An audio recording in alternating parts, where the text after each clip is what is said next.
7번째 제2기조발제에 대한 찬성 토론으로 김은형 위원님께서 찬성 토론하시겠습니다.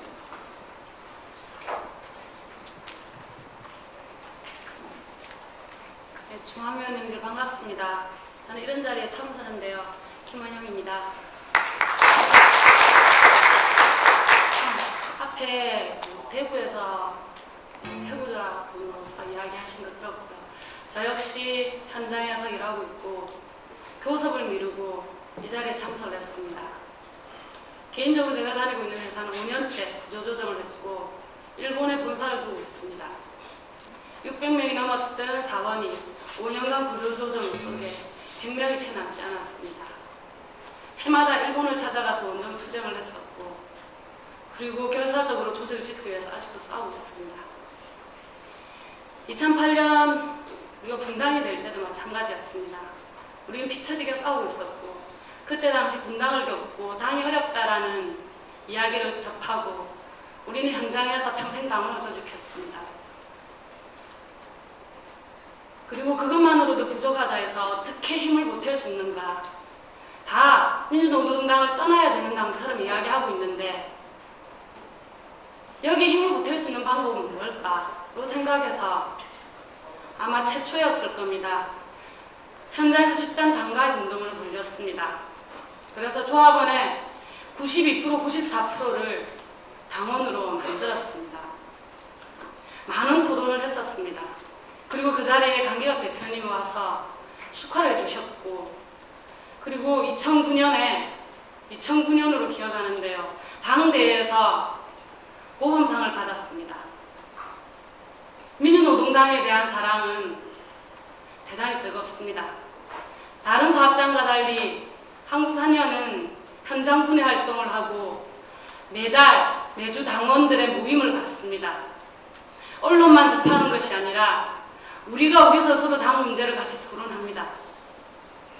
그래서 비교적 현장에서 아무런 내용도 듣지 못하고 언론만 접하는 현장 노동당원과는 조금 다를 바는 있겠지만 그래도 우리가 이야기하는 시간이 1시간이라면 언론이 이야기하는 시간은 100시간이 넘습니다. 그러다 보니 많은 비슷한 이야기들을 합니다. 현장 곳곳에서 이런 이야기들을 합니다. 왜 사퇴 안 하노? 첫 번째 질문입니다. 두 번째, 강 대표님이 왜 그러노? 세 번째, 둘 다 꼴 보기 싫다마. 그러면서 나오는 말은 확실히 깨져야 다시 출발할 수 있다. 이러면서 집단 탈당을 조직하고 있는 동기들이 있습니다. 아니, 많습니다. 우린 곳곳에 가서 집단 탈당을 막고 같이 가자고 이야기하고 있습니다. 저는 오늘도 이 자리에서 느낀 바가 있는데요. 우린 같이 가자고 두 쪽 다 이야기를 하시네요. 그런데 둘 다 놓치고 있는 게 있습니다. 두 쪽 다. 같이 가자고 하면서 서로에게 너무 적대적입니다. 그리고 두 쪽 다 줄 서지 않으면 양비론자고 절충주의자며 이렇게 말하는 거 전 문제 있다고 생각합니다. 그러면 한쪽에 줄을 서야만 단결이 됩니까?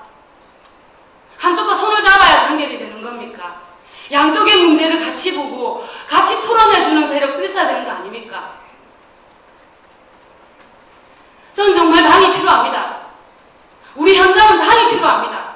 당이 없으면 우리가 깨지고 부서질 때 아무도 우리를 대변해주지 않기 때문에 노동자들을 위하는 정당이 있어야 됩니다. 노동자들을 위해서 기자회견을 해주는 당이 있어야 됩니다.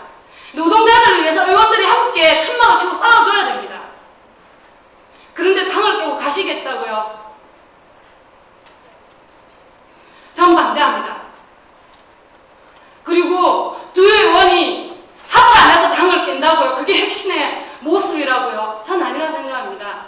핵심의 가장 첫 번째는 저는 우리가 정말 앞에 이야기하신 분처럼 현장에서 당의 이야기를 제대로 들을 수도, 당이 제대로 이야기할 수도, 당을 중심으로 고민할 수 있는 아무런 게 없기 때문에 저는 이 문제라 생각합니다. 다들 노동중심성 이야기하는데, 다 이야기하는데 그게 도대체 뭡니까? 헷갈립니다. 여기서도 저기서도 노동중심성 하면서 현장 발각지 켜져서 숨이 막히는데 내 쪽에 줄 서라고, 내가 옳다라고, 이게 아니면은 갈 길 가야 된다고 서로. 저는 아니라고 생각합니다. 시간이 지나서 마무리하겠습니다.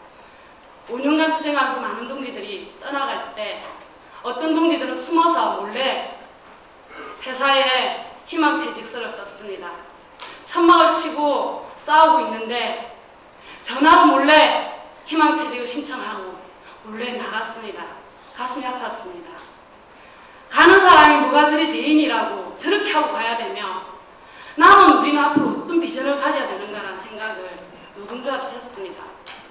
그래서 동지들을 모으고 저는 이런 이야기를 했습니다. 우리 노동조합은 망할지도 모르고 우리 회사는 철수할지도 모른다. 그래서 우리가 다 흩어져서 비정규직이 되거나 취직을 못할 수도 있을 거다. 하지만 떠날 수 있는 동지들은, 남아있는 동지들을 위해서 힘을 보태주고 가달라. 그리고 남아있는 동지들은 가는 동지들을 적대시하지 말아달라. 대신 간부들은 고민을 깊이 해달라. 전 그런 이야기를 했습니다. 우리 배가 없으면 난파선인 줄도 모른다. 큰 배를 몰고 망망대해를 갔는데 이 배가 난파되는 배였다고 한다면 선장은 모든 선원들을 구제할 것이며, 그리고 마지막 혼자 남을 때 탈출하는 것이 아니라 그 배와 함께 운명을 할 것이다. 나는 그런 운명을 선택할 것이다. 지도부라면 그런 운명을 선택해야 된다고 생각합니다. 그래서 나랑 싸울 수 있는 사람들은 함께 싸우자. 그리고 나가는 동지들 좀 더 고민해서 함께 끝까지 싸우자. 지고 이기는 문제는 우리의 단계에 있다고 생각한다. 미래를 너무 걱정하지 말고 지금 현재 우리의 모습을 정확히 보고 단결하면서 투쟁하자고 했고, 지금까지 우리는 조직을 지키고 있습니다. 지도부 동지들이 먼저 앞장서서 탈당과 분당과 해산을 원하지 말아 주십시오. 그리고 양 진영 다 패권을 하고 있지 않았습니까? 모두 동시에 자숙하고 반성하고 성찰해 주십시오. 누가 어느 세력을 일방적으로 하지 마십시오. 그리고 이석희, 김재원 문제, 의원 문제에 관련해서는 당내 절차가 끝났지 않습니까? 저도 과거에는 사퇴해야 된다 생각했습니다. 하지만 절차가 끝난 문제라면 당 질서를 지켜주시기 바랍니다. 그리고 모든 문제는 당내에서 풀었어야 합니다. 풀 수 없는 문제란 없다고 생각합니다. 풀 수 없는 문제가 있다면 우리는 진보를 위해서 싸울 이유가 없습니다. 함께 머리를 맞추어서 풀릴 때까지 같이 고군분투했으면 좋겠습니다.